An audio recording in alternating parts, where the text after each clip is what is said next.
Bonjour, aujourd'hui j'ai le plaisir de recevoir une invitée exceptionnelle, docteur en neurosciences, sportive, boxe thaïlandaise, danse, plein de sports. Elle a travaillé dans des thématiques qui sont très variées, mêlant principalement l'intelligence artificielle, la biotech, la medtech, l'innovation, la recherche. Donc des sujets qui sont passionnants, l'épigénétique aussi. Alors c'est plein de mots barbares, mais que nous allons décortiquer avec mon invité justement. Donc, j'aimerais accueillir Manel. Bonjour Manel. Bonjour Bulens. Alors, dans cet épisode, comme je le disais, nous allons parler de toi, nous allons parler de ton expérience, de ton parcours, nous allons décrypter la manière dont les neurosciences peuvent nous aider dans notre quotidien et améliorer aussi nos performances, nos comportements peut-être. Et donc, j'espère que tu nous donneras, et j'en suis convaincu, et comme tu le fais d'habitude, tu nous donneras des clés pour nous mettre en action au quotidien et puis comment préserver aussi d'une certaine manière notre santé mentale. Je pense que c'est un sujet qui est très important, qui est vraiment d'actualité. Donc on a un très beau programme à partager avec tous les deux déjà et puis avec nos auditrices et auditeurs. Merci beaucoup pour ton invitation, Bulent. Ça me touche beaucoup. C'est beaucoup de compliments, donc je vais essayer d'être à la hauteur et je vais faire du mieux que je peux en tout cas. C'est pas des compliments, c'est juste la réalité. Donc, Merci, les chevilles. Là. Alors, j'aimerais juste quand même partager avec l'audience notre rencontre, puisqu'on s'est rencontrés il y a quelques années maintenant, Tout à fait. notamment dans un domaine particulier qui est la respiration. Oui. Donc, on a pu respirer ensemble, donc c'est une bonne chose dans un stage de respiration. Et depuis, on ne s'est jamais quitté en réalité, puisqu'on partage beaucoup de valeurs communes. On partage beaucoup de mots un peu barbares, comme je le disais tout à l'heure, sur les neurosciences, sur l'épigénétique, sur le biohacking. Donc, tous ces éléments qui font que on a envie finalement de progresser, de travailler un petit peu sur notre performance au niveau cognitif, au niveau du corps également, sur notre physiologie, le lien aussi entre le corps et le mental. Oui. Donc vraiment des choses qui sont des passions, je pense, pour nous deux. C'est pour ça que Exactement. lorsqu'on se retrouve en général, on peut passer des heures à parler. Et mon objectif, c'était justement de faire profiter d'un moment avec l'audience et de voir un petit peu sur ces différentes thématiques comment on peut développer tout ça. Avec grand plaisir. Alors, pour commencer, moi, ce que j'aimerais, c'est que tu nous parles un petit peu de ton parcours, parce que tu as un parcours académique, donc voilà, et puis plein d'autres choses à côté, donc que tu nous parles un petit peu de ton parcours, et puis quels ont été pour toi les moments clés de ton parcours, aussi bien personnel que professionnel. D'accord. Oula. Ma vie, mon œuvre, là, tout de suite maintenant. Ok, d'accord. Alors, mon parcours, j'ai un parcours un peu, on va dire, scientifique, assez classique dans le sens où j'ai fait un bac scientifique, une licence et un master. Je me suis spécialisée en neurosciences. Et ensuite, du coup, j'ai fait ce qu'on appelle un PhD MBA, qui est à la fois un doctorat en neurosciences, qui était à l'hôpital de la Salpêtrière, à l'Institut du cerveau et de la moelle, l'ICM. Et en parallèle, je réalisais aussi un MBA, qui est un Master of Business and Administration. Voilà, donc j'ai eu ces deux diplômes et juste après mon doctorat, je suis rentrée en entreprise et j'ai travaillé sur des missions, comme tu l'as dit, en introduction, liées à l'innovation, la santé, la data, l'intelligence artificielle, dans le milieu medtech et biotech. Très riche. Ouais. Très riche. Et puis cette notion aussi d'avoir effectivement cette notion académique et business en même temps, je trouve que ça crée quand même une vraie valeur ajoutée aussi à ton profil. Et personnellement, en fait, j'ai envie de te poser une question. Pourquoi ce côté un peu scientifique ? Qu'est-ce qui, en plus, t'a vraiment décidé à te spécialiser d'une certaine manière sur la santé, la longévité aussi, puisqu'on parlera de cette notion, longévité, le lifespan, comme on dit, qui est un peu une mode un peu aux États-Unis aujourd'hui et qui arrive, je pense, tout à fait. très doucement en Europe et en France. Mais qu'est-ce qui t'a poussé à faire ça ? Quel a été le moteur peut-être ou le déclencheur ? En fait, quand j'avais une douzaine d'années, mon père a eu un cancer. Au début primaire au poumon. Et il a eu ensuite des métastases au cerveau. Et donc ce cancer secondaire a été un peu compliqué et fatal. Et j'ai vu en fait l'évolution de la maladie et de mon père et l'impact que ça pouvait avoir sur un être humain. La dégradation du cerveau ou que les métastases qui touchaient certaines zones, l'impact sur tout ce qui était moteur, tout ce qui était plutôt cognitif, etc. De voir le déclin, c'était très violent, très dur. Et du coup, ça, on va dire les mots qu'il faut, c'était traumatique, mais du coup, ça m'a un petit peu bouleversée, mais aussi dans un sens qui est bon, qui fait qui je suis aujourd'hui et qui m'a donné cet intérêt pour les neurosciences et comprendre un peu plus comment fonctionnait le cerveau et à quel point il influait sur tout notre être en fait. Et voilà, donc ça a été vraiment ce qui m'a un peu lancée dans les sciences. Donc j'avais 15 ans quand il est décédé et donc derrière j'ai suivi direct sur un bac scientifique, biologie direct et voilà, j'ai enchaîné sur la biologie et les neurosciences. Malheureusement, parfois, des événements, en tous les cas tragiques, nous poussent à faire certaines choses qui aujourd'hui font que nous sommes la personne. Tout à fait. Et j'ai une femme en face de moi qui est épanouie avec plein de choses, mais voilà, ça a été ce déclencheur qui t'a poussé et t'a permis d'être qui tu es aujourd'hui. Ouais. Et parfois, il faut passer par des chemins de traverse qui sont pas toujours très simples à intégrer et à vivre, j'imagine. Mais c'est quoi l'inspiration pour toi ? Ça t'a construit, exactement. Je pense que c'est important, ce mot est important, c'est une construction. Ouais. Et puis pour toi, quelles sont les principales sources d'inspiration ? Principales sources d'inspiration. Qu'est-ce qui t'inspire dans ton quotidien ? Dans mon quotidien ? En toute transparence, ce qui m'inspire beaucoup, c'est mon environnement et mon entourage. Je vais forcément parler de ma famille, de mes amis. C'est des personnes qui m'inspirent au quotidien. Et c'est pour moi, la vie sociale, c'est très important, les interactions sociales. L'interaction qu'on a en ce moment même, et qu'on a le nombre de fois autour d'un café à parler pendant des heures, tout ça, c'est des moments d'inspiration qu'on a, où on échange, où tu me partages ta vision de la vie, et voilà, avec ma famille, avec tous mes amis, etc., dont tu fais partie. C'est vraiment pour moi, on va dire, un puits sans fin d'inspiration. Après, évidemment, aujourd'hui, j'aime bien le petit côté un peu geek, nerd, qui aime bien regarder des conférences de telle ou telle personne, écouter justement tel ou tel podcast. Ça va m'inspirer aussi beaucoup.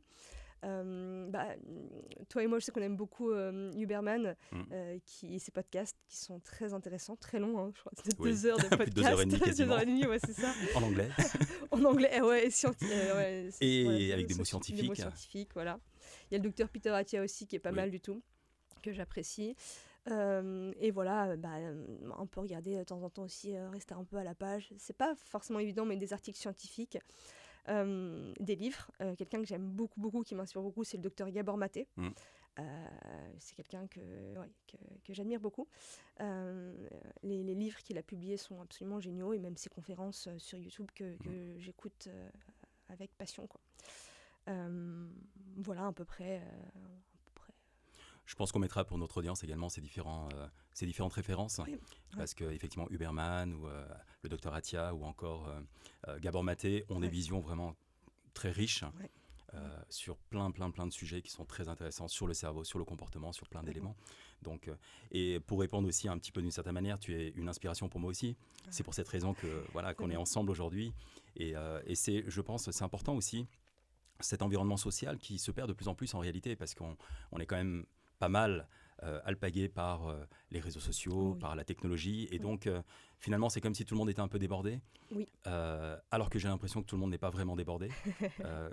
Donc de garder ce lien, de continuer en fait à avoir ce lien physique est important, et je pense qu'il est d'autant plus important aujourd'hui, où je pense qu'on essaie de diriger notre attention beaucoup sur la technologie, et moins sur ce côté justement je me rassemble, que ce soit avec la famille, je partage, je discute, j'échange, j'inspire, ou je me fais inspirer aussi d'une certaine manière. C'est vrai que ça prend un peu de distance malheureusement. Oui, je suis d'accord avec toi, et c'est un petit mot un peu à la mode en ce moment, tendance, c'est l'infobésité.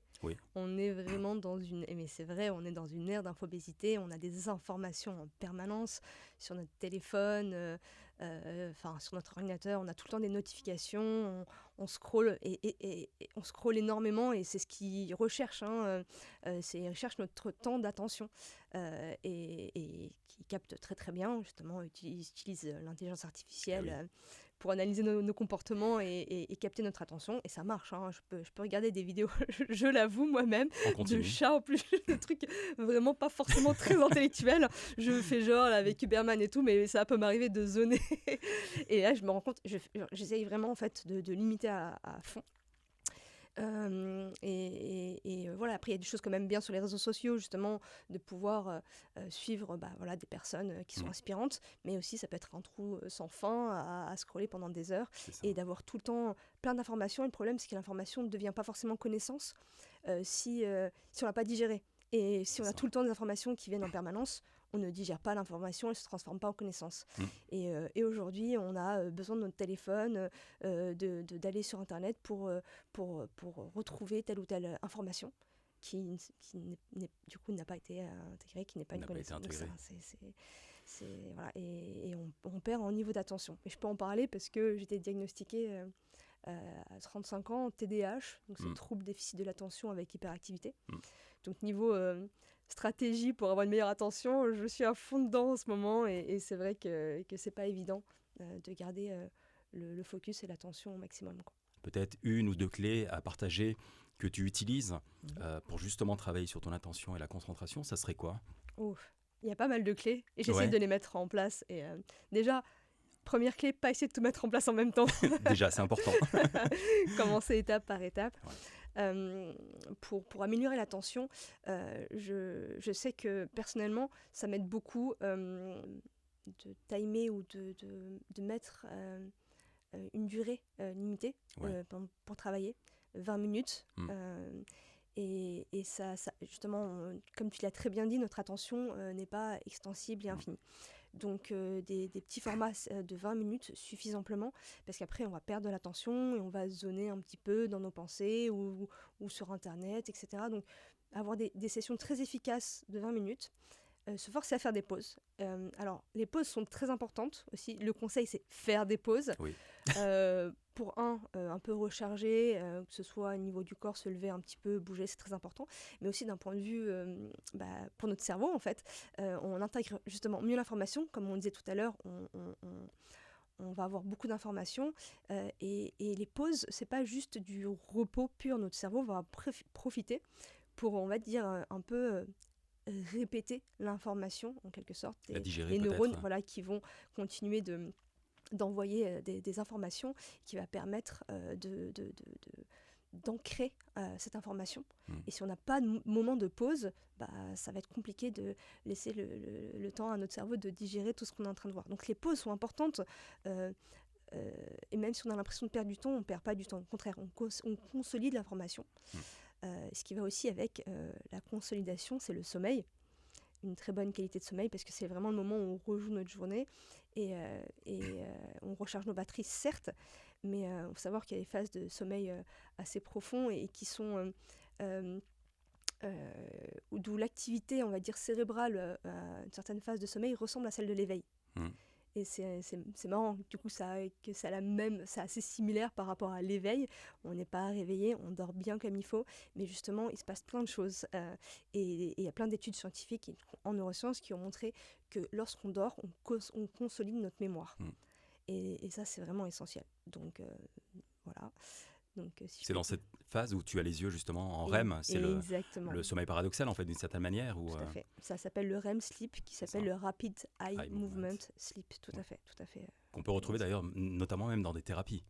Comme c'est le EMDR, si je ne dis pas de bêtises, qui a été développé aux États-Unis pour les traumas, etc. Exactement. Donc c'est de retrouver le même. Effectivement, plus on va être dans ce sommeil profond. Qui arrive, je crois, par cycle aussi. Il y a des cycles très spécifiques. Exactement. Et juste pour rebondir effectivement sur le côté sommeil et sur le côté consolidation, c'est comme un muscle en réalité. C'est que si vous faites du sport, si vous faites de la musculation ou autre, si vous n'avez pas ces temps de pause, eh bien le muscle n'a pas le temps de se régénérer et de créer justement cette puissance ou cette tension qu'il pourrait éventuellement avoir, ou la forme même du muscle. Exactement. C'est un peu pareil. Mais alors ça, c'est un très bon point que tu relèves là. Et c'est un muscle, tout à fait. Notre cerveau, c'est un muscle, tout à fait. Et en fait, il y a un terme qu'on aime bien en neurosciences qui est la neuroplasticité. Neuroplasticité synaptique, ça veut dire que notre cerveau est plastique. Ça, c'est très important. Et une information, on va la consolider pendant le sommeil. Du coup, les connexions vont mieux se faire si on a un bon sommeil. Et évidemment, comme tout muscle, et comme tu as très bien parlé de sport, etc., plus on répète une tâche, plus on va ancrer et on va créer les connexions et on va renforcer ces connexions. Et ça, c'est très important. Il faut faut bien avoir en tête, c'est vrai que c'est bien comme analogie, et même c'est quelque chose qu'il faut avoir en tête, notre cerveau est un muscle, et donc il faut aussi être indulgent, ça prend du temps. S'il y a des choses qu'on veut retenir, c'est pas en l'ayant vu une fois sur notre fil Instagram qu'on va le retenir, il faut avoir la volonté de retenir, c'est ce qu'on oublie. Il faut vouloir retenir cette information. Et après, ce qui est bien, c'est un petit peu de la revoir, et ça aide. On imagine des neurones qui se connectent entre eux, et plus on revoit, plus les connexions augmentent, et de plus en plus, et du coup, plus c'est solide, et plus on renforce cette information, et on l'intègre mieux. Et on la Tu densifies le lien en fait entre les deux neurones. C'est comme le sport en réalité, et comme dans tout, il n'y a pas que le sport. Tu veux faire de la musique demain, c'est des rituels, c'est des habitudes que tu mets en place. Au début, c'est toujours un peu compliqué, mais une fois que mais à force de le faire, parce qu'une habitude, alors c'est vrai que c'est un peu marketing, on parle de 21 jours, oui. Mais 21 jours, c'est pas vraiment, c'est pas la vérité. Je crois que ça peut aller jusqu'à 250 jours, je ne sais quoi, parce qu'il y a des études qui ont été faites également là-dessus. Donc de mettre en place une habitude, c'est long. Oui. Faut avoir une vraie intention derrière. C'est pourquoi je mets en place cette habitude. Et ça, c'est important. Oui. C'est comme tu le disais si bien, tu es sur Instagram, l'information, elle est là. Oui. Si tu n'as pas l'intention d'enregistrer quelque chose, c'est de l'information qui passe. Et c'est du temps qui passe. Tout à fait. On oublie souvent la partie d'intention. Ouais. L'intention de retenir l'information, ou l'intention de changer une habitude, etc. Et il y a un livre qui est assez intéressant et j'aime beaucoup. Je sais pas si, je pense que tu connais James Clear, Atomic Habits. Sûr. Voilà, j'étais sûre que. Oui, exactement, c'est une référence. J'étais sûre, de toute façon. Je l'ai dit, c'était pour la formalité, tu sais. Et j'aime beaucoup parce qu'en parlant d'intention, il donne un exemple qui m'a pas mal frappée. Parce qu'il faut être persuadé, si on veut un changement dans ses habitudes, il faut non seulement mettre en place cette nouvelle habitude au fur et à mesure, de manière progressive, et lui il parle d'atomic habits, c'est des habitudes atomiques, donc ça veut dire c'est vraiment une sorte d'incrémentation minuscule, si je peux faire la traduction un peu en français à l'échelle atomique, mais des micro-implémentations quotidiennes. Petits atomes. Exactement, qui vont construire cette nouvelle habitude, mais il ne faut pas y aller d'un seul coup, sinon ça ne marchera pas. Et l'exemple qui prend aussi, dire il faut avoir cette intention et cette volonté, et il faut être persuadé soi-même du changement et de la personne qu'on est, et qu'on veut devenir, et en fait de se dire qu'on l'est déjà.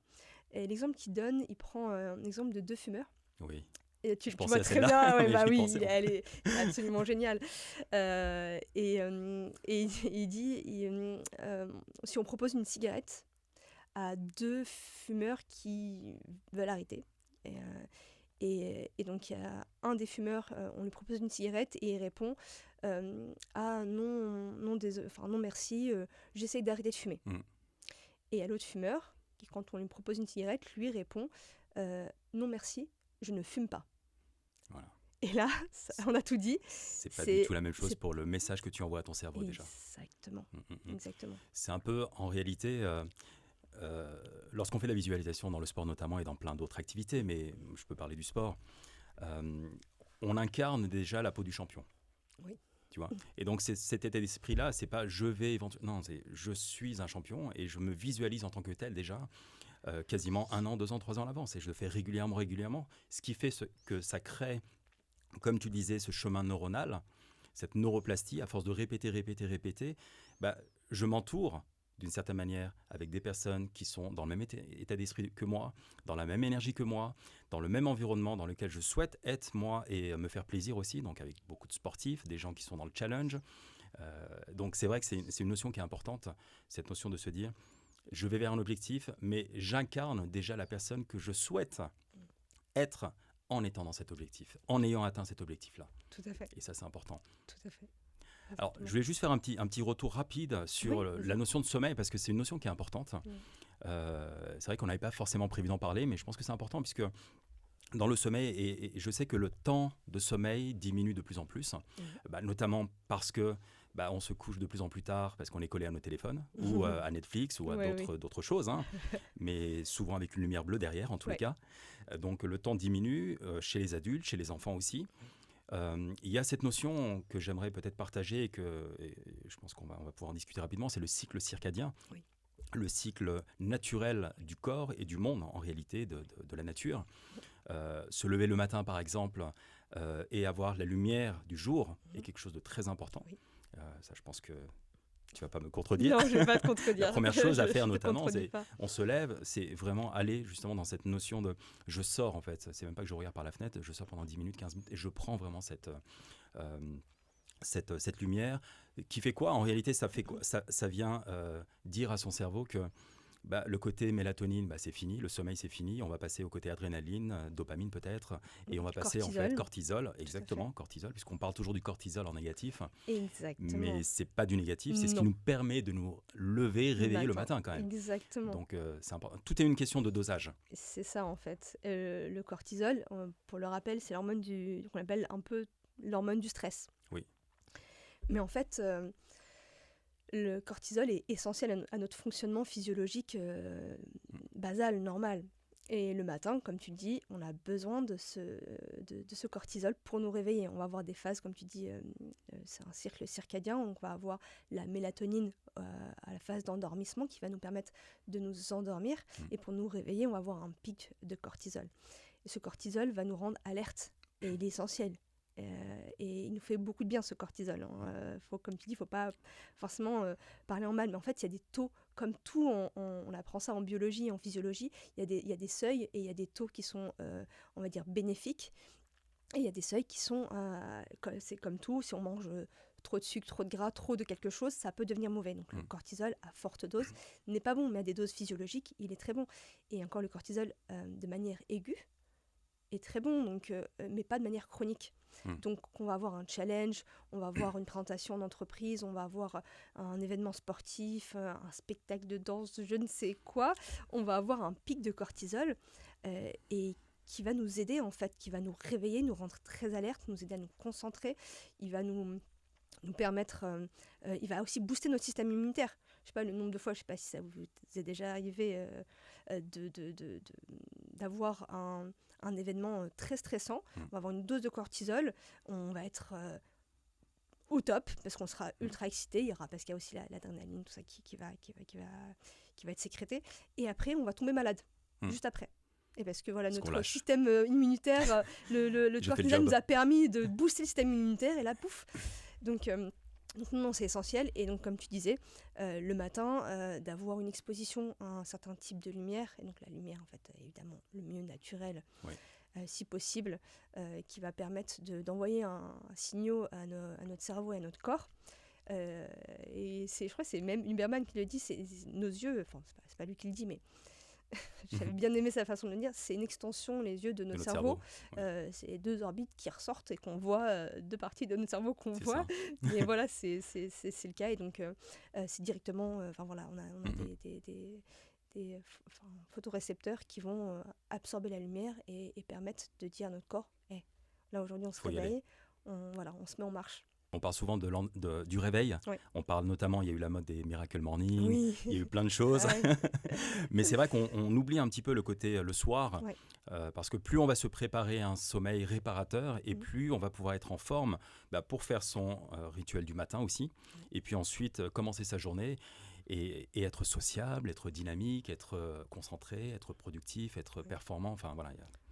Et si je peux me permettre de rebondir là-dessus, justement pour un petit peu des petites routines au moment de l'endormissement, c'est vrai que c'est assez important de faire ce qu'on appelle un peu une décharge mentale, qui est un peu de planifier ou de voir sa journée du lendemain. Surtout si la journée est stressante et où il y a beaucoup de choses, de le mettre par écrit ou sur une application de gestion de sa journée, mais ou de le revoir et de se dire ok, ma journée sera comme ça, et de mettre les choses qu'on a en tête, parce que parfois on pense à des choses juste avant de dormir et on dit ouais, c'est pas grave, je le note pas. Si, c'est bien de le décharger mentalement et de se dire ok, en fait tous les soirs avant de dormir je regarde ce que je fais le lendemain et ça va m'apaiser parce que je vais tout décharger.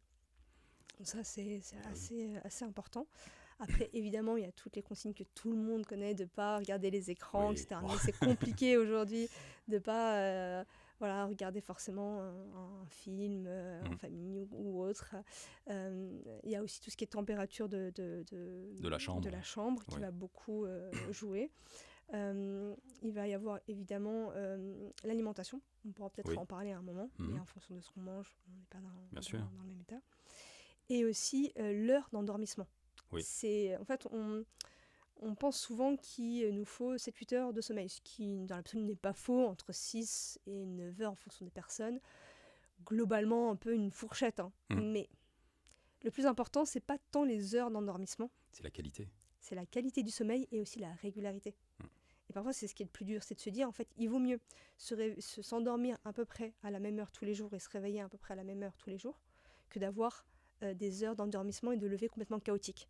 Ça, c'est beaucoup plus dévastateur sur finalement, in fine, la qualité de sommeil et la qualité du coup de concentration en journée et d'éveil durant la journée, que de dire, non, mais moi, il me faut absolument mes 9 heures de sommeil ou mes 8 heures de sommeil.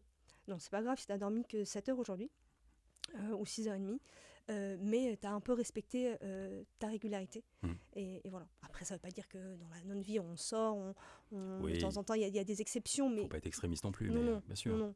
Mais la régularité est beaucoup plus importante que ce qu'on pense par rapport aux heures de sommeil. Oui, parce qu'on met de la régularité lorsqu'on va manger, lorsqu'on va prendre un café, voilà, il y a plein de choses dans lesquelles on met de la régularité, mais le sommeil, effectivement, est aussi quelque chose sur lequel on doit se poser en termes de régularité, et peut-être éviter le deuxième épisode du film qui peut éventuellement être lancé. C'est horrible. Voilà, parce que c'est un peu, comme tu disais en introduction, l'objectif de ces sociétés, c'est de faire en sorte qu'on passe le plus de temps sur les écrans. Donc, si nous, on est autodisciplinés, et c'est là où c'est le plus compliqué, c'est là où on doit vraiment avoir cette intention aussi, de se dire, j'ai envie de passer une bonne nuit pour pouvoir être bien dans mon entreprise, dans mon mode entrepreneurial, peu importe, dans ce que je fais le lendemain. Et ça, c'est important. Et en termes de tips, juste pour revenir à ce que tu disais aussi, c'est intéressant, le fait de décharger, parce que on pense qu'on va garder, mais en fait, c'est toujours en arrière-plan. C'est-à-dire l'inconscient, il tourne en réalité. Et donc la nuit, ça peut nous réveiller aussi, de telle sorte à ce qu'on se dit, mais j'ai oublié ça. Et je suis sûr que ça vous est arrivé à tous. Oui. Alors que si on le note, on décharge, comme tu le dis, ça c'est vraiment un tips qui est génial. Et puis aussi, moi j'aime bien faire quelque chose, c'est cette notion de gratitude. Écoute, voilà. Tout à fait. C'est important. Et en plus, c'est scientifiquement prouvé aussi. C'est pas juste quelque chose d'ésotérique. Non. Non. Juste de se dire, dans ma journée, je fais juste un petit rewind, là, un petit retour en arrière, et j'essaie de trouver des toutes petites choses, parce que parfois, on s'imagine qu'il faut faire de grandes choses. Non. Là, voilà, on passe un super moment. J'ai de la gratitude pour ce moment, et ça va être quelque chose d'important pour moi ce soir, de le dire, et de s'endormir sur des faits qui sont positifs. Permet d'avoir un sommeil qui est beaucoup plus réparateur. On est beaucoup plus serein. Et si en plus on a déchargé toutes les tâches qu'on avait dans la tête, on est bien. Et on se réveille même plus tôt, en vrai, ce qui nous permet de nous mettre dans l'action assez rapidement aussi. Tout à fait. Je le dis en connaissance de cause parce que je fais aussi pas mal d'insomnie avec mon TDAH, etc. Je sais que c'est quelque chose... autant je connais des choses en pratique, mais c'est vrai, en théorie, pardon, et la pratique, c'est quelque chose d'autre. Je doute bien, on peut donner des tips et c'est pas forcément évident à mettre en place, mais c'est vrai que ça aide vraiment. Et la visualisation, le soir aussi, la gratitude le soir et au réveil aussi, ça aide beaucoup. Ce qui m'a aussi aidé, parce que j'ai tendance aussi à ruminer. Je vais ruminer, et comme tu dis, la décharge, d'être en pleine gratitude, ça aide aussi. Et dans les moments vraiment où je sens que j'ai du mal à mettre stop, je pense que les gens voient de quoi je parle quand je dis mettre stop, c'est vraiment un bouton stop sur le cerveau, parce que ça tourne, ça va pas s'arrêter, ça rumine, etc. Après, c'est personnel, je ne sais pas si ça va résonner chez beaucoup de personnes, mais d'avoir des petites séances de respiration et ou / méditation. Ça dépend des moments, et après, moi, vu que j'ai tendance à avoir l'esprit un peu prolifique le soir, toute seule, j'y arrive pas. Tu sais qu'il y a des gens qui arrivent ils se mettent à faire leur respiration et leur méditation seule. Moi, je sais que j'utilise, peu importe, une application, etc., sans regarder l'écran, bien sûr, mais voilà, en lançant l'application, et d'avoir une sorte de méditation guidée, et qui va m'emmener quelque part. Donc, je vais me concentrer sur les mots, et je vais arrêter de ruminer, je vais me concentrer sur ce qui m'est dit, jusqu'à ce que c'est fait exprès, justement, pour que je finisse par m'endormir. Et il y a bien sûr des petites respirations dans ces méditations, voilà. Je trouve que le scan corporel est vraiment très intéressant, parce que ça permet vraiment d'aller chercher chaque partie de son corps pour pouvoir le détendre et ensuite aller tranquillement vers le sommeil, vers un sommeil profond. Et puis la notion de respiration, si je peux donner un outil peut-être, c'est le 4-7-8. Sur 4 temps, j'inspire, je bloque sur 7 temps, et ensuite sur 8 temps, j'expire tout doucement. Et ça, c'est des respirations, en fait, si on le fait sur quelques minutes, bah, on sent qu'on est en train de lâcher le système nerveux central et que on se calme, et progressivement, en fait, on ferme les yeux et s'endort. Et ça, c'est des petits tips qui sont intéressants et faciles à mettre en œuvre. Il faut juste se donner l'intention, encore une fois, de prendre quelques minutes pour faire cette respiration et revenir à de la conscience, en fait, tout simplement. Je suis tout à fait d'accord. Alors, j'aimerais basculer sur un autre point dont on parle beaucoup, c'est la motivation. La motivation qu'on voit beaucoup, alors en entreprise parfois, alors moi j'interviens beaucoup en entreprise, et j'ai souvent cette notion de je ne suis pas très motivé, je ne suis pas ci, je ne suis pas ça. Donc c'est quoi pour toi la motivation ? Parce que pour moi, en fait, la notion de motivation est quelque chose qui est un peu lunaire pour beaucoup de gens. Lorsqu'on est sportif, la motivation, on la voit complètement différemment. D'accord. Parce qu'on a justement des habitudes et on ne se pose pas la question de savoir si on est motivé ou pas. Il pleut, il neige, on s'entraîne. Parce qu'encore une fois, on revient à ça aussi, c'est qu'il y a un but qui est beaucoup plus grand, le fameux why, qui est grand et qui nous pousse à faire en sorte chaque jour d'aller nous entraîner, d'aller faire cette chose, parce qu'il y a quelque chose de plus grand qui nous attend à la fin. D'accord. Donc j'aimerais, toi, avoir ta vision par rapport à la motivation, ce que tu en penses. Comment tu la vis? Et on n'est pas toujours motivé. Hein. On est des humains aussi. Parfois, c'est très compliqué. C'est très compliqué. Bien sûr. On va dire les choses telles qu'elles sont. Quand on a une tâche qui nous plaît, on va être forcément beaucoup plus motivé à la faire. Bien sûr. Donc c'est vrai que quand on a le luxe et le privilège d'avoir un métier ou quelque chose qui nous plaît, cette question ne se pose pas. Se pose moins, parce que c'est vrai que la fatigue, les choses, etc. Bien de sûr. La vie font que, mais c'est quand même plus facile de trouver une source de motivation que quand on n'a pas le choix et qu'on fait des tâches qui ne nous intéressent pas. Mais dans ces moments-là, c'est vrai que c'est pas évident de puiser, de trouver une source de motivation. La motivation, ça va beaucoup aussi jouer dans tout ce qui est récompense.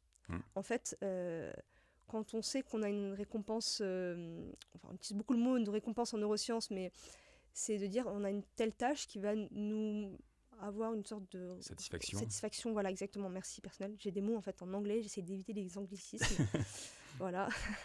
De dire que on va avoir une sorte on a notre système dans le cerveau dopaminergique qui va nous donner une sorte de petit rush, de petite satisfaction personnelle à l'exécution de telle ou telle tâche, on prend un certain plaisir, etc. Et c'est vrai que quand on n'en a pas, c'est compliqué de se motiver. Et comme tu l'as aussi mentionné tout à l'heure, avec les réseaux sociaux, ça devient de plus en plus compliqué parce qu'on devient tous un peu addict, on va devenir dépendant à avoir de la dopamine, exactement, et d'avoir ce retour de récompense, et du coup dès qu'une tâche on va pas sentir de récompense, on n'a pas envie. On va pas envie de la faire, on va procrastiner, on va pas la faire. Alors, je parle de mon TDAH, mais en fait, la plupart des gens en fait sont touchés maintenant par ça. En fait, aujourd'hui, quand on voit les enfants, c'est assez impressionnant. Alors, il y a différents types de conseils, mais il y en a qui essayent de dire faut faire une tâche et il faut se donner des récompenses, mais de manière un peu aléatoire. Pas forcément fixe. Tout le temps. Exactement. Parce que si on attend à chaque fois d'avoir une récompense et que ce soit quelque chose de satisfaisant à chaque fois, et finalement, il y a plein de choses qu'on va plus vouloir faire. Et de se dire, en fait, faut essayer de un peu faire une petite désintox de cette recherche de dopamine constante et de trouver des sources de motivation différentes et d'essayer un peu d'être dans l'instant présent et de se dire, en fait, c'est un moment où je suis présente dans la tâche que j'exécute et essayer de trouver un certain plaisir à réaliser la tâche, même si j'ai pas une récompense particulière à la finalité de cette tâche-là, quoi. Mais je dis ça, je sais que c'est pas évident. Et ce qui peut aider parfois quand il y a des grosses tâches, c'est de les découper en micro-tâches. Et en fait, on va avoir une petite satisfaction d'avoir réalisé cette micro-tâche. C'est ça, ouais. Et ce qui va nous aider parfois à passer à une autre tâche.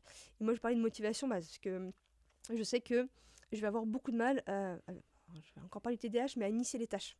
C'est quelque chose où je sens qu'il y a une grosse résistance. Et je vais prendre un exemple qui parle justement, on va prendre un exemple qui parle à tout le monde, je sais pas, faire la vaisselle ou ranger un lave-vaisselle ou quelque chose comme ça. C'est de se dire, flemme, j'ai aucune satisfaction à ranger ça.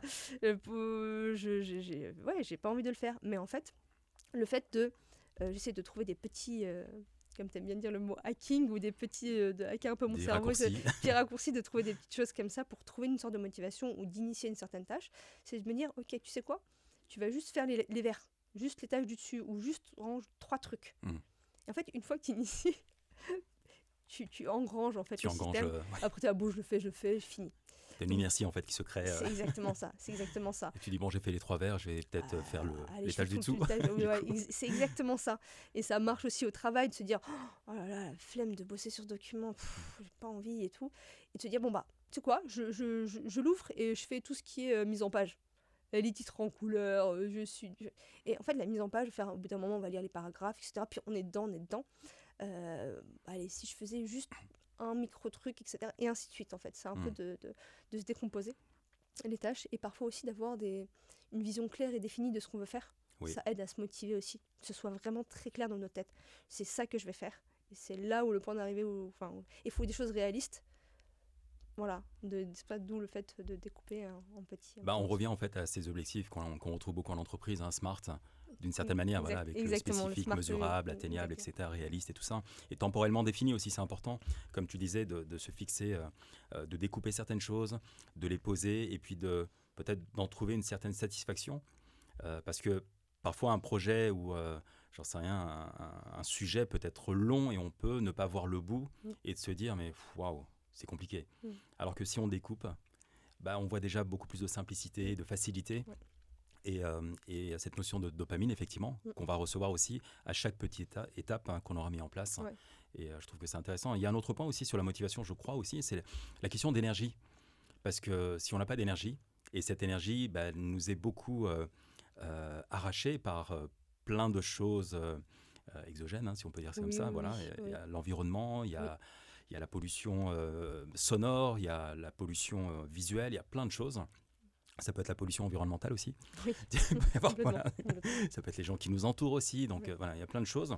Donc c'est dans tout ça, c'est comment je préserve mon énergie aussi. Et je pense que c'est un élément qui est important, aussi bien pour le corps que pour la tête. Qu'est-ce qui fait que j'ai assez d'énergie pour pouvoir faire en sorte d'aller d'une tâche vers une autre, ou bien de passer de ma vie perso vers ma vie professionnelle ou vice-versa, d'avoir toujours cette notion d'énergie qui passe, bien sûr, on l'a dit, par le sommeil, mais il y a plein d'autres éléments pour pouvoir rester dans cette notion de motivation aussi et d'aller jusqu'au bout de quelque chose. Si j'ai pas d'énergie, si je me lève le matin, j'ai pas d'énergie, j'ai en général ni motivation, ni envie, ni intention, ni quoi que ce soit. Donc c'est comment Et cette énergie passe beaucoup par le corps en vrai. Tout à fait. Et ça t'est bien placé pour en parler aussi. Le corps et l'esprit, tout est lié. Ouais, tout est lié. Et évidemment, on a parlé du sommeil, bonne nuit de sommeil qui nous donne suffisamment d'énergie. Il y a l'alimentation qui est essentielle. Et il y a des études très intéressantes justement en neurosciences qui étudient aujourd'hui l'impact de ce qu'on mange sur notre humeur et sur notre niveau d'énergie. Tout à fait ce que tu es en train de mentionner ici, et de se dire, je crois que c'était, j'ai oublié le nom de l'institut en Allemagne, mais ils vont prendre des personnes qui vont donner différents types de petits déjeuners, et ils vont voir ensuite leur humeur et leur niveau d'énergie qu'ils vont évaluer par la suite.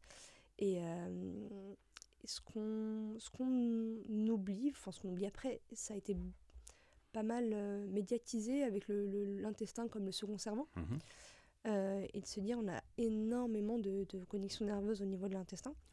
Et on a des neurotransmetteurs qui sont synthétisés dans le cerveau, mais aussi au niveau de l'intestin.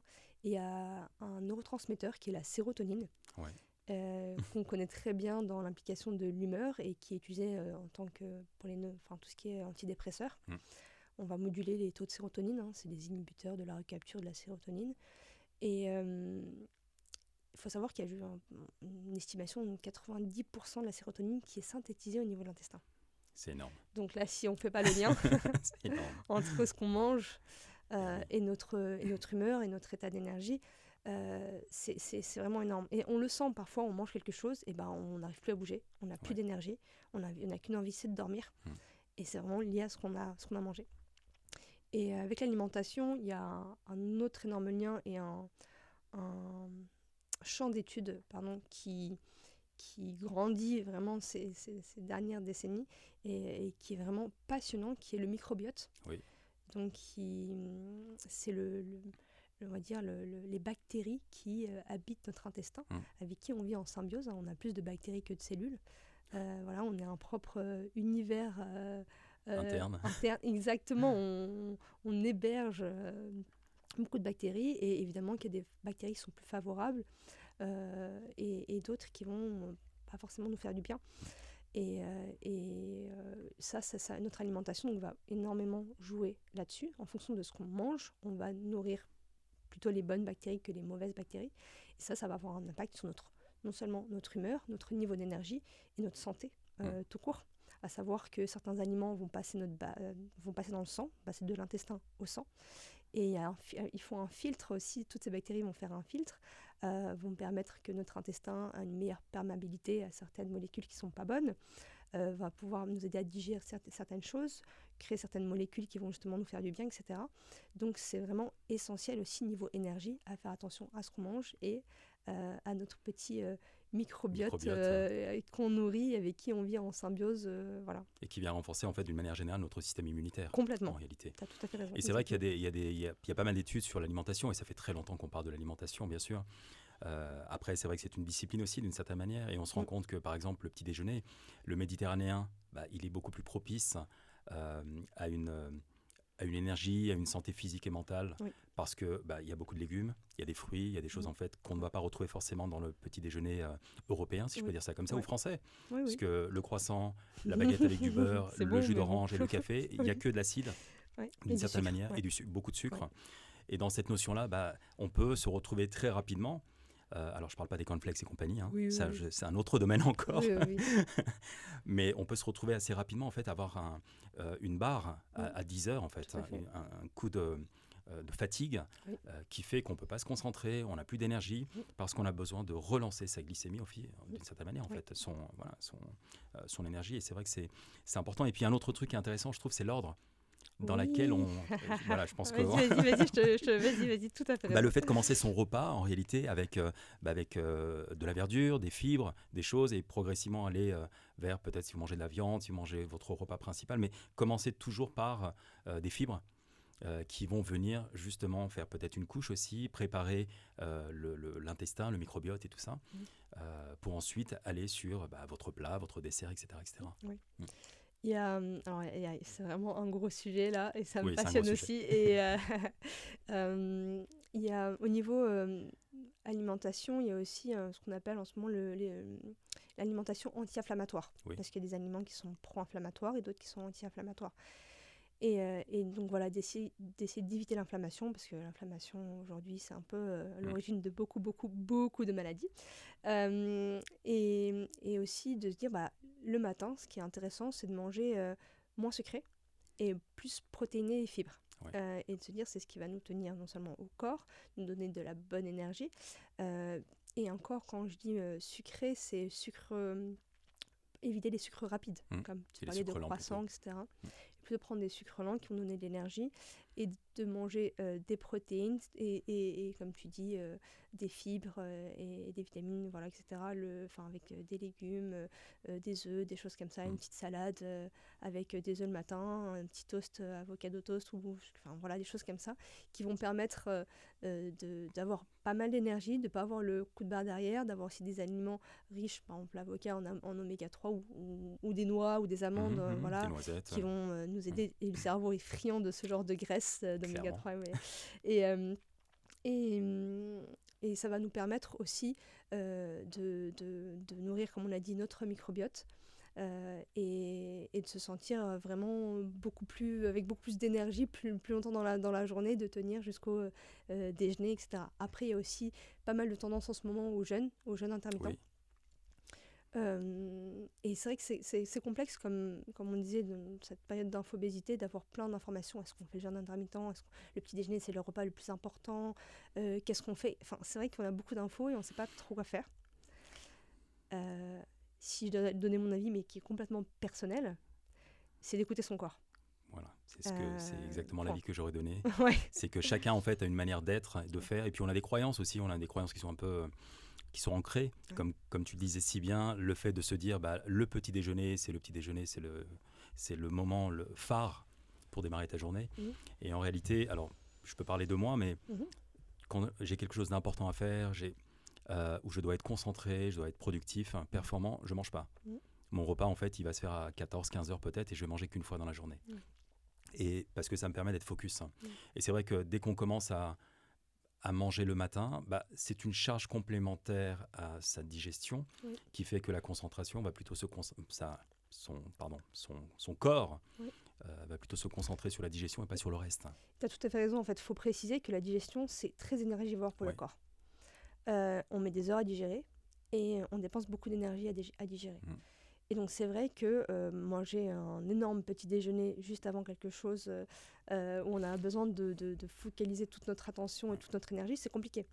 On va avoir donc notre énergie en plus qui va se focaliser au niveau des intestins, même d'un point de vue vascularisation, tout ça. Enfin, tout, parfois on peut même avoir les extrémités un peu plus froides et avoir cette envie de dormir parce que c'est un peu le cerveau qui est en mode shutdown. On va moins irriguer le cerveau et on va beaucoup plus irriguer l'intestin et on va mettre toutes les forces spéciales sur l'intestin et sur la digestion. Donc c'est vrai que c'est compliqué un peu de se concentrer.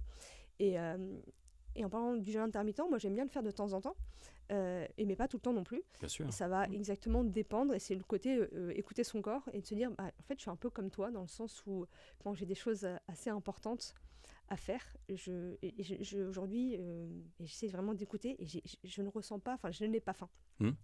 Et aussi un lien, comme tu as dit, à défaire avec les croyances. C'est-à-dire qu'avant, même avec ma famille, j'en parle, je dis, mais moi c'est pas possible, dès que j'ouvre les yeux, faut que je mange absolument. Je sens la faim directement. Mais ça, c'est aussi, il y a un lien entre écouter son corps et déconstruire ses croyances. Et c'est là où on peut mieux écouter notre corps. Parce que c'est là, c'est la croyance qui parle et c'est pas le corps qui parle. Et de se dire, ce matin, non, en fait, j'ai vraiment pas faim. Et je ressens aussi, comme toi, c'est vrai que ça étonne des gens, beaucoup plus d'énergie. Et je vais manger beaucoup plus tard, sans ressentir de faim particulière. Et quand je vais manger aussi, parfois je vais sentir le gros coup de barre et de faire une petite sieste exactement, ou un moment de repos pour laisser justement un peu ce temps de digestion à mon corps. Et puis certains matins, je vais quand même prendre un bon petit déjeuner et ça va me faire du bien, mais je sais que je ne vais pas avoir de grosses tâches qui vont être très demandeuses d'un point de vue cognitif ou physique, ou même physique. Énergétique. Et typiquement, si je fais une grosse séance de sport, je ne peux pas manger avant. Bon, on est pareil là-dessus. Je pense que s'il y a du sport ou autre, je ne mange jamais avant pour pouvoir être justement un maximum dans l'activité dans laquelle je dois produire une certaine fréquence de performance en réalité, d'une certaine manière. Juste, j'aimerais qu'on parle, puisque tu es docteur en neurosciences, et pour toi, rapidement, c'est quoi la notion de performance si on prend ça sur le sens scientifique du terme? Parce que j'aime bien parler de performance. C'est quoi pour toi la performance au niveau scientifique? Juste un peu au préalable qu'on a un imaginaire collectif lié à la performance. Et dans cet imaginaire collectif, la performance est forcément associée à quelque chose qu'il faut améliorer ou une sorte d'exploit à atteindre ou quelque chose de toujours mieux. Mais une performance, c'est quand même le résultat d'un enchaînement de tâches, qu'elles soient physiques ou cognitives, pour arriver à certains objectifs qu'on s'est donnés.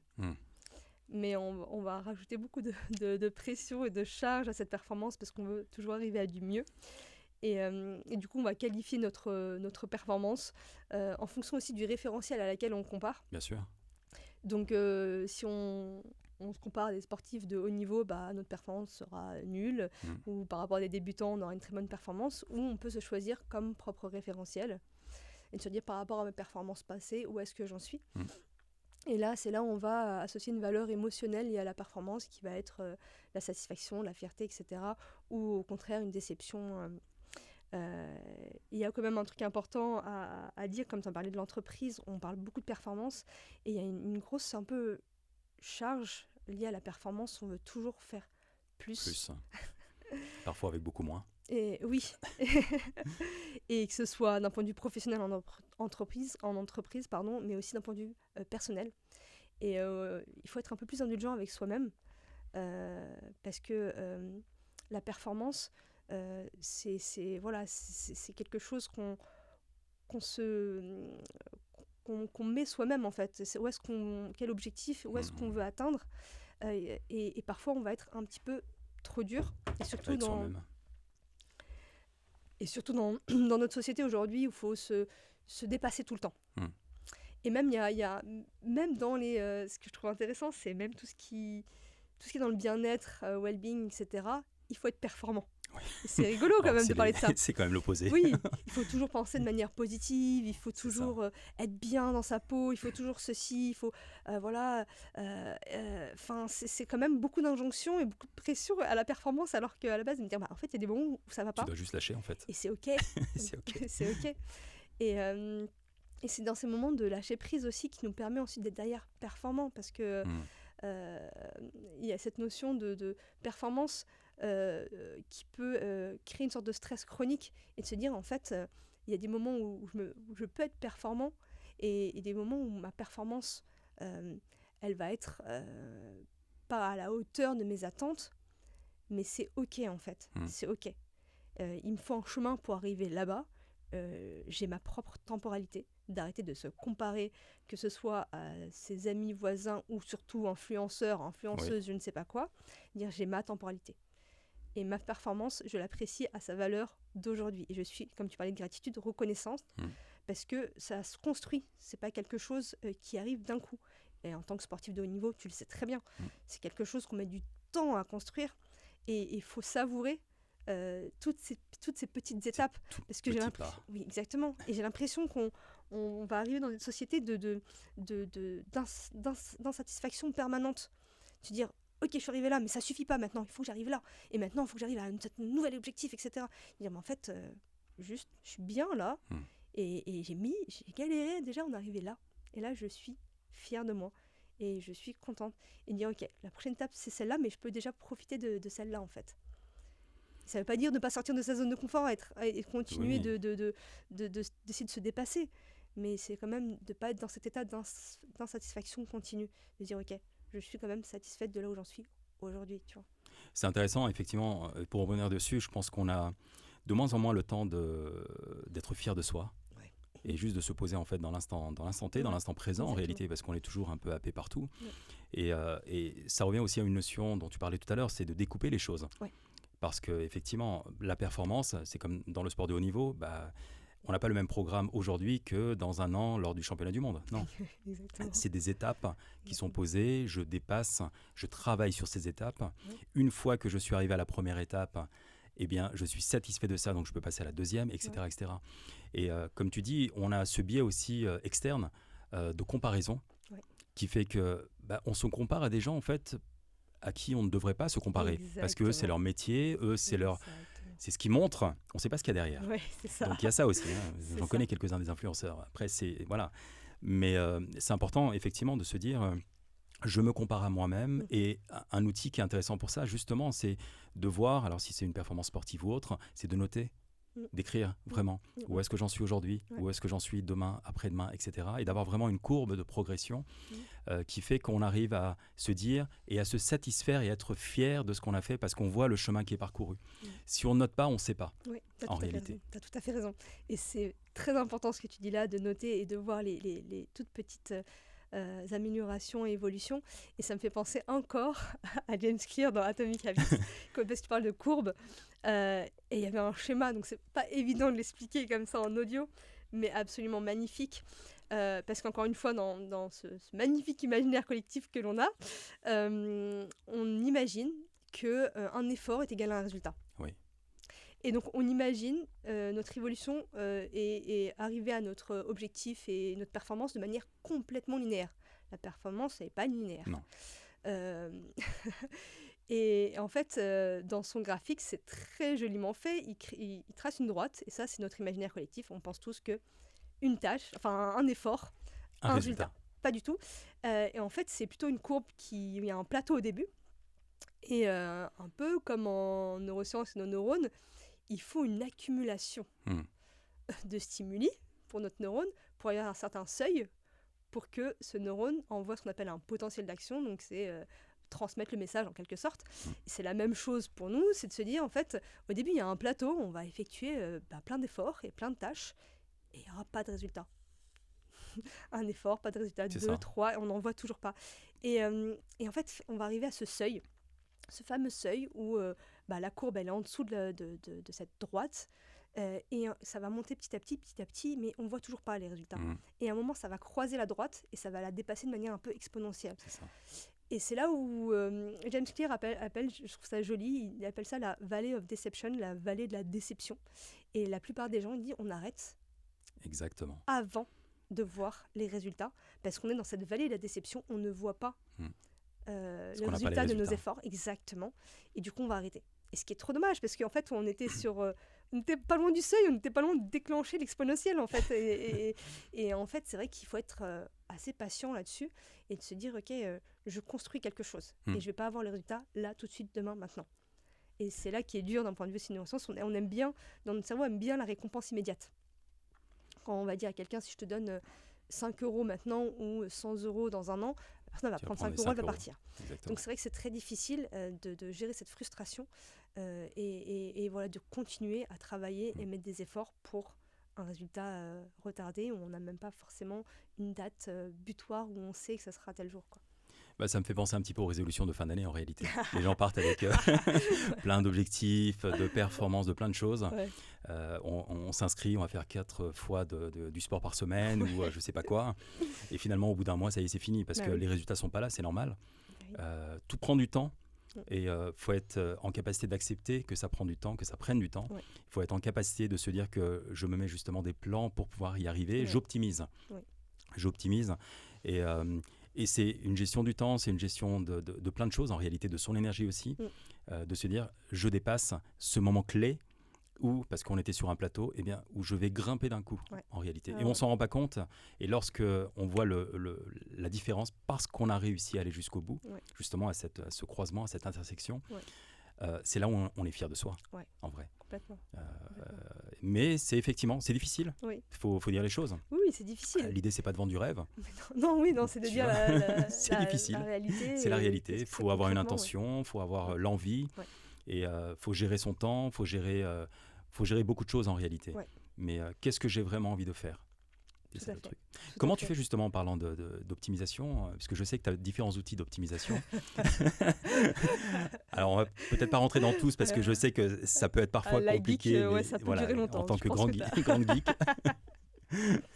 Je sais que tu utilises notamment un outil, je crois, Obsidian, qui te permet d'avoir un second cerveau. Oui. Voilà.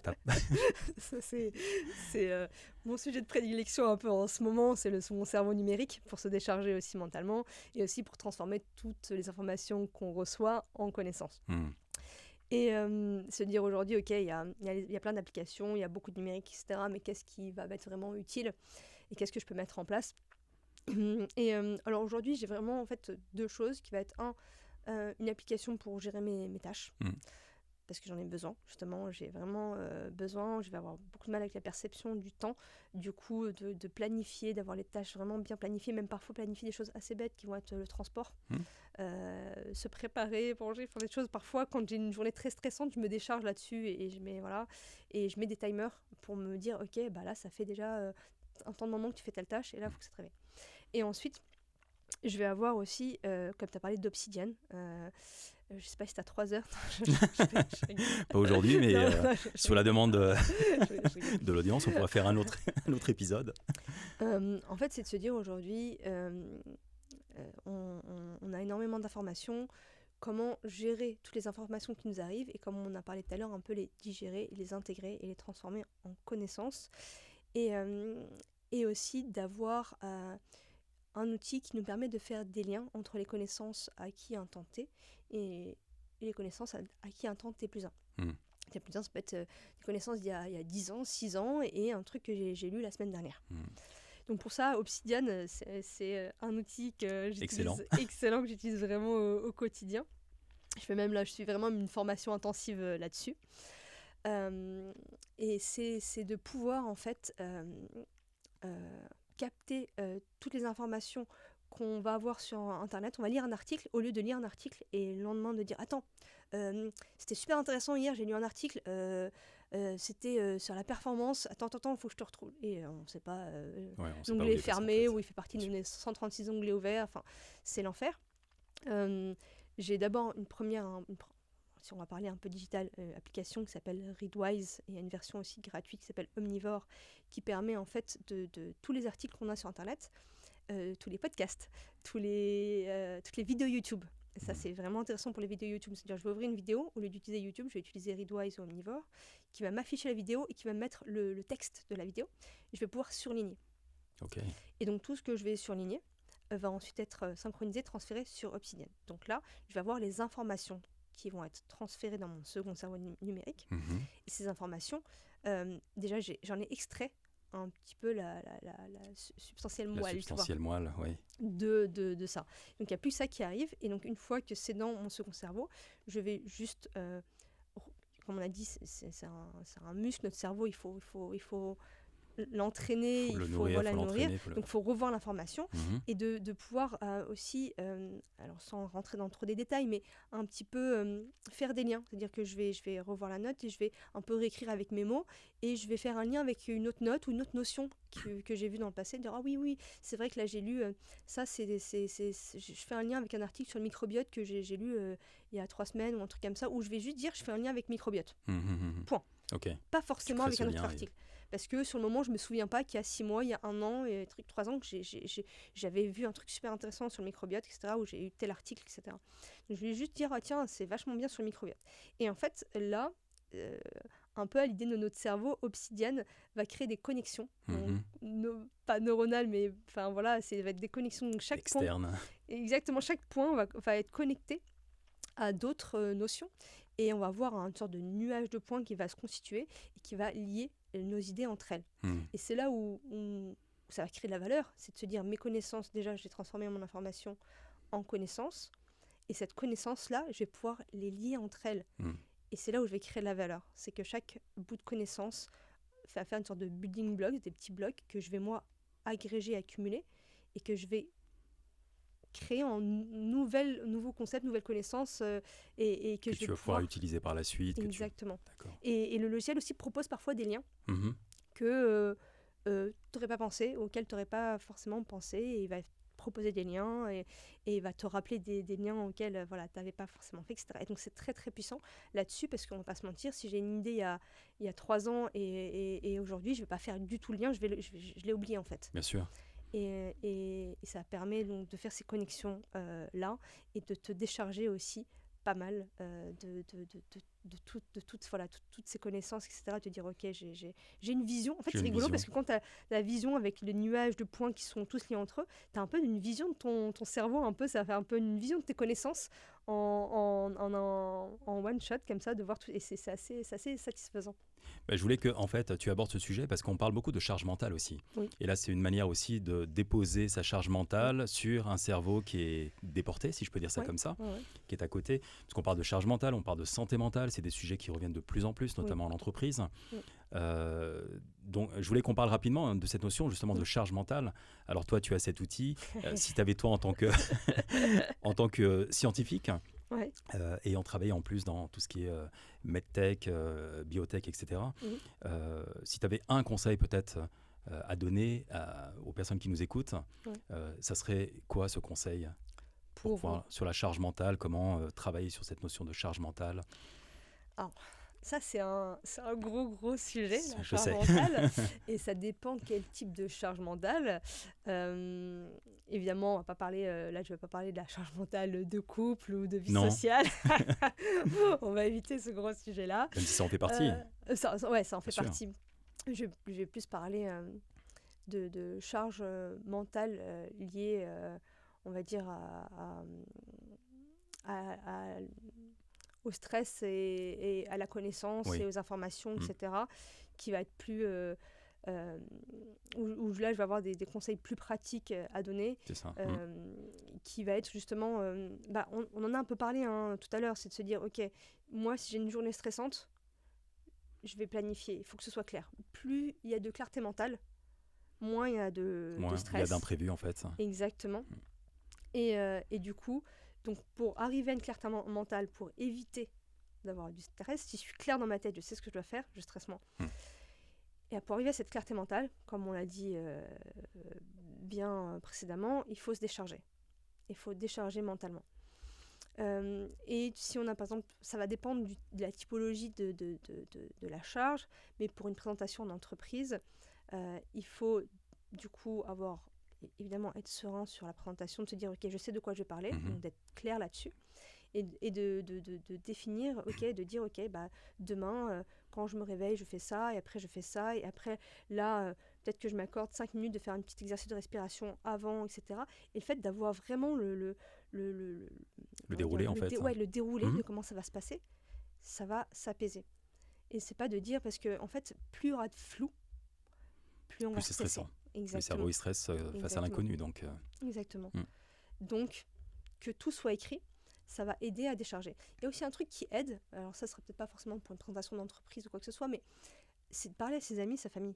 C'est bête, mais parfois on va avoir énormément de choses en tête, et le fait d'en parler ou d'écrire sur un journal, mais en fait juste de verbaliser, de sortir la chose, ça fait du bien, mais c'est vrai que ça fait du bien, et ça décharge mentalement de certaines choses. Voilà, après... Le fait de décharger, ça permet de prendre de la hauteur aussi parfois, effectivement, de verbaliser, et c'est important de le faire. Et tu disais, si on n'a personne à qui verbaliser, eh bien on peut écrire, et l'écriture est une très très bonne thérapie aussi, parce qu'il y a un lien direct entre le cerveau et la main. Donc écrire idéalement avec un stylo, que taper sur un ordinateur, parce que c'est pas les mêmes connexions neuronales. Mais effectivement, cette notion de stress est intéressante, et c'est vrai qu'on voit beaucoup, donc je parlais de charge mentale, c'était vraiment pour faire le lien avec le stress aussi. Beaucoup de gens sont stressés. Je crois qu'on a, nous, des exutoires à travers le corps aussi, et c'est important d'en parler. Toi, tu fais de la boxe thaïlandaise, tu fais de la danse, tu fais des spectacles, tu fais plein de choses à côté de ton métier de docteur, qui est très prenant déjà, mais tu vois, tu arrives en fait à t'organiser, à faire en sorte, parce que tu te connais, tu connais ton corps, tu sais ce qui te fait du bien aussi, et tu sais pourquoi tu le fais. Et c'est important aussi de se dire, voilà pourquoi je fais les choses. Et ça permet aussi de diminuer certains stress, et ça permet aussi surtout d'avoir cette énergie parce qu'on sait comment on va se sentir après avoir fait telle ou telle activité. Tout à fait. Et tu parles de sport, c'est très important, et c'est vrai que c'est quelque chose, au niveau tips, conseils pour décharger mentalement, c'est très très important, l'activité physique. Et sans donner une activité particulière, chacun a son activité physique qui défoule, mais c'est très important d'avoir cet espace qui va non seulement faire du bien à notre corps, on sait d'un point de vue de la santé, qui va nous donner justement ce côté un peu dopamine, oxytocine, enfin voilà, on va être vraiment très détendu, ça va nous faire énormément de bien, mais ça va nous permettre de nous décharger mentalement. Alors, de mon côté, les sports vraiment que je pratique beaucoup en ce moment, j'aime beaucoup de sports, mais en ce moment ça va être la boxe thaï, la natation et le basket. Et c'est marrant parce que je vois que j'ai différents aspects de décharge dans chacun des sports. La boxe, c'est bête, mais l'impact, on donne tout, ça défoule énormément. Donc toute l'énergie accumulée ou le stress accumulé, je vais pouvoir tout donner sur un sac de frappe ou avec un sparring partner, une personne avec qui je vais pouvoir boxer en toute amitié, sans se mettre dessus. Sans le mettre KO. Exactement, ça va permettre vraiment de décharger et de défouler énormément. Le basket, ça va être aussi la partie sociale. C'est très le collectif. Le collectif, exactement.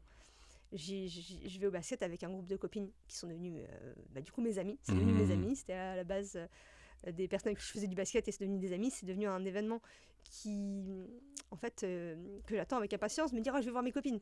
Plus que de faire du sport, me dire, je vais voir mes copines, ça va être fun. Et en plus, je vais faire du sport, je vais faire du basket. Et cet aspect-là va aussi réduire le stress énormément. En plus de la partie sportive physique, la partie collective et sociale. Et allez, on va se boire un verre après, on va se détendre, on va rigoler, enfin, peu importe, mais c'est vraiment l'interaction sociale qui fait beaucoup de bien. Et le dernier sport qui est la natation, c'est rigolo parce que du coup, c'est plus solitaire. Mais en fait, c'est un autre type de décharge. C'est ça qui est intéressant de voir différentes typologies. C'est de se dire, quand je nage, je vais me concentrer sur les mouvements et sur les sensations. Et ça va me décharger de malade. Le moment présent, en fait. Complètement. Et alors, j'ai 2 expériences de la natation. J'aimais pas trop ça avant, dans le sens où je faisais des longueurs de brasse et je comprenais pas trop et je m'ennuyais. Et du coup, et je ruminais. Et du coup, ma tête était constamment en train de ruminer. Et c'est pas ça. Le but, c'est de se décharger, comme on l'a dit. Et du coup, là, j'ai pris des cours et ça m'a beaucoup aidé parce que du coup, le prof, il me dit, tu fais 3 longueurs comme ci et 3 longueurs comme ça. T'as un objectif. J'ai un objectif, exactement. Et il me dit, regarde, là, il faut que tu glisses. Là, le crawl, quand tu fais, tu allonges ta main et tu glisses. Il faut que tu sentes cette sensation. Et donc là, je me concentre sur les sensations de mon corps. C'est ça. Et non pas sur les ruminations. Exactement. Et là, je suis là et je commence à prendre plaisir. Et petit à petit, donc ça, c'est un process qui met du temps, mais petit à petit, là, je ressens vraiment cette sensation de glisse. Et je commence à prendre du plaisir que je n'avais pas forcément avant. Et qui est vraiment très, très agréable. Voilà. Donc, différentes typologies de sport, différentes typologies de décharge, de réduction de stress, etc. Et ces différents facteurs, c'est intéressant. Et c'est important ce que tu soulignes là, cette notion de plaisir que tu trouves, et qu'on n'a pas tout de suite. C'est ça qu'il faut souligner, je pense. On n'est pas forcé. Moi, quand j'ai démarré les arts martiaux, j'avais pas du plaisir tout de suite. Ah oui. C'est au fur et à mesure, avec le temps. Là, tu commences à prendre du plaisir. Là, tu commences en fait à voir quelque chose. Tu commences à ressentir certaines choses. Puisqu'au départ, tu es nul comme tout le monde, en fait. Juste, tu arrives, tu es débutant. Ouais.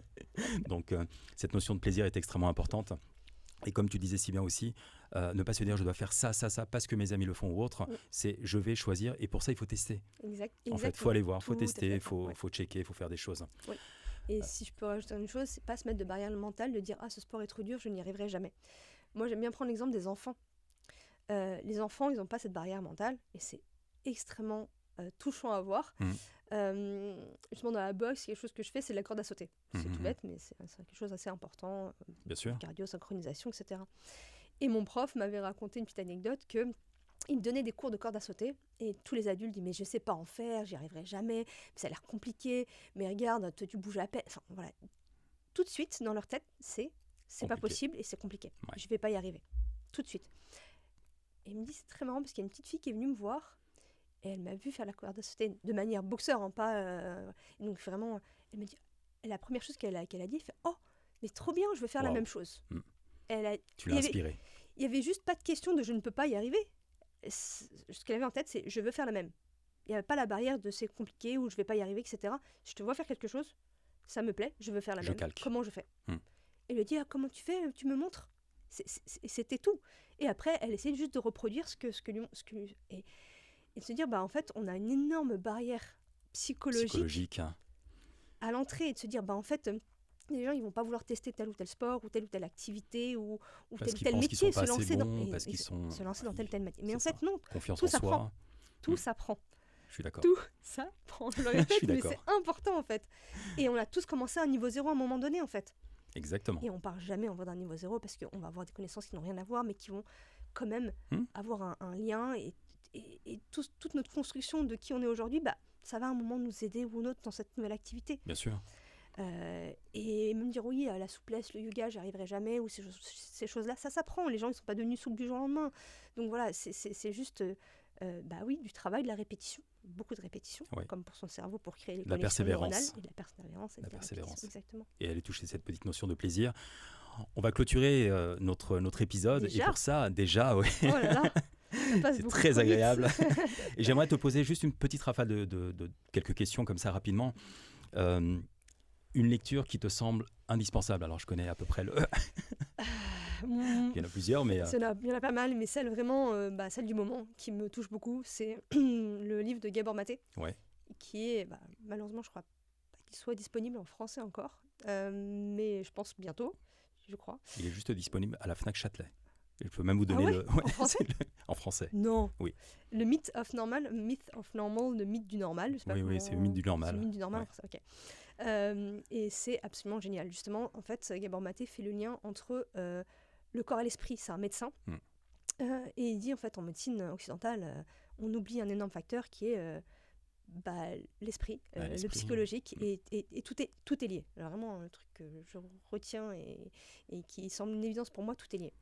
Et c'est vraiment une lecture que je conseille. Il dit à quel point voilà, nos traumas, nos états psychologiques influencent notre santé et notre bien-être et potentiellement maladie, etc. Il dit comment aussi être en bonne santé dans une société, elle, qui ne l'est pas. Eh oui. Et c'est très intéressant. Ouais, voilà, Donc, lecture absolument oui, Gabor Maté, le mythe à avoir sur sa table de chevet. Un trait de caractère essentiel pour réussir, d'après toi? Je dirais la patience et la persévérance. Patience et persévérance. Enfin, voilà quoi. Parce que, comme on l'a parlé un petit peu de la vallée de la déception, un petit peu, c'est une accumulation d'efforts qui va nous donner des résultats. Et c'est pas linéaire. Il faut être patient en fait. Il faut être patient, que ce soit dans notre cerveau, dans notre corps. Il faut de la répétition. Et ça prend un certain temps. Et on a tendance à être impatient. Et surtout, avec, comme on l'a dit aujourd'hui, avec cette société où on va nous booster notre dopamine. Et on va toujours être en recherche absolument de résultats tout de suite. Résultats, oui. Et là, en fait, non. Faut prendre le temps. Voilà, vraiment, je pense qu'un trait de caractère aujourd'hui, c'est on peut être patient et persévérant. C'est bien. Alors, juste 2 choses encore. Un mot pour surmonter l'échec. Ouais. Si tu avais un mot, ça serait lequel? Je dirais... Qu'est-ce que tu te dis? L'indulgence. L'indulgence envers soi, parce que pour moi, un échec, c'est un apprentissage. Et on le voit souvent de manière négative. Et vraiment, pour moi, je vois l'échec vraiment comme une phase essentielle de son apprentissage et vers la consolidation de sa future réussite.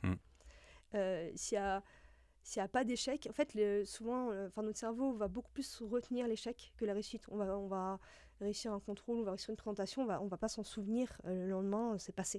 Et on l'a réussi.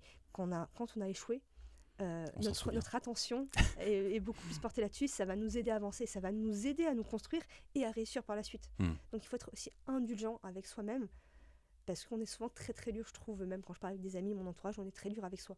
Il faut être indulgent et il faut échouer pour avancer, quoi. Si on était aussi gentil avec nos proches qu'avec soi-même, on serait déjà à un autre niveau, je pense. Je suis 100% d'accord avec toi. Alors, une dernière chose, une citation qui t'inspire, une citation inspirante. J'en ai plein de citations inspirantes, en vrai, mais par rapport à ce qu'on a dit jusque-là, ça serait Albert Einstein, histoire de rester dans le scientifique, tu vois, voilà. Qui dit si vous voulez vivre une vie heureuse, rattachez-la à un objectif, pas à des personnes ou à des choses. Voilà.